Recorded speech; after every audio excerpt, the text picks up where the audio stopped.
বাংলাদেশ জামাত ইসলামী ঢাকা মহানগরী দক্ষিণের উদ্যোগে আয়োজিত আজকের এই মিটফোর্ডের সামনে নারকীয় হত্যাকাণ্ড, খুলনায় হত্যাকাণ্ড, চাঁদপুরে ইমামকে হত্যা চেষ্টা সহ সারা দেশে খুন, ধর্ষণ, সন্ত্রাসী, দখলবাদ, চাঁদাবাজির বিরুদ্ধে ঢাকা মহানগরী দক্ষিণ সংগঠন জামাতের আয়োজনের সম্মানিত সভাপতি জননেতা জনাব নুরুল ইসলাম বুলবুল, প্রধান অতিথি কেন্দ্রীয় নির্বাহী পরিষদের অন্যতম সদস্য আমাদের প্রাণ প্রিয় নেতা সহকারী সেক্রেটারি জেনারেল অবিভক্ত ঢাকা মহানগরীর সংগ্রামী সাবেক আমির জননেতা মজলুম জননেতা জনাব মাওলানা রফিকুল ইসলাম খান, সংগ্রামী নেতৃবৃন্দ, সংগ্রামী ভাই এবং বন্ধুগণ, আসসালামু আলাইকুম রহমতুল্লাহি ওয়া বারাকাতুহু।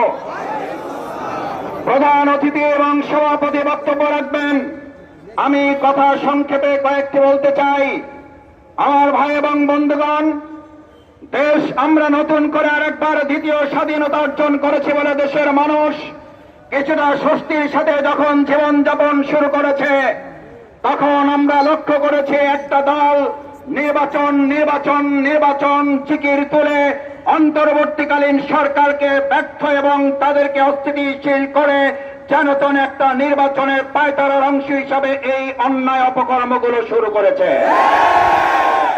এটার জন্য মাস্টার ডিগ্রি, এটার জন্য উচ্চ শিক্ষিত হওয়ার প্রয়োজন নাই। আমাদের সাধারণ জনগণের কথা বলতে শুরু করেছে। এটার জন্য আজকে শুনলাম সাংবাদিক সম্মেলন করে তদন্তের কথা বলা হয়েছে।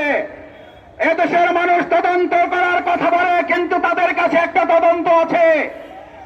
যারা যেন নির্বাচন করতে চায়, অস্থিতিশীল পরিবেশ তৈরি করার মধ্য দিয়ে তারা সেই ঠুনকো নির্বাচনের আয়োজনে সরকারকে বাধ্য করার অংশ হিসাবে এই সমস্ত ষড়যন্ত্র চালাচ্ছে।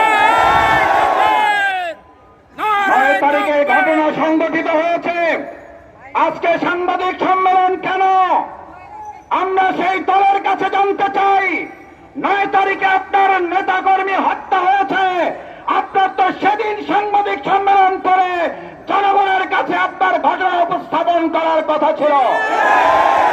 আমরা মনে করি, জনগণ মনে করে আপনারা আপনাদের অপকর্ম ধাপা চাপা দেওয়ার সব চেষ্টা ব্যর্থ হয়ে যাওয়ার কারণে জনগণের তোপের মুখে করে এখন আপনারা মানুষের সামনে।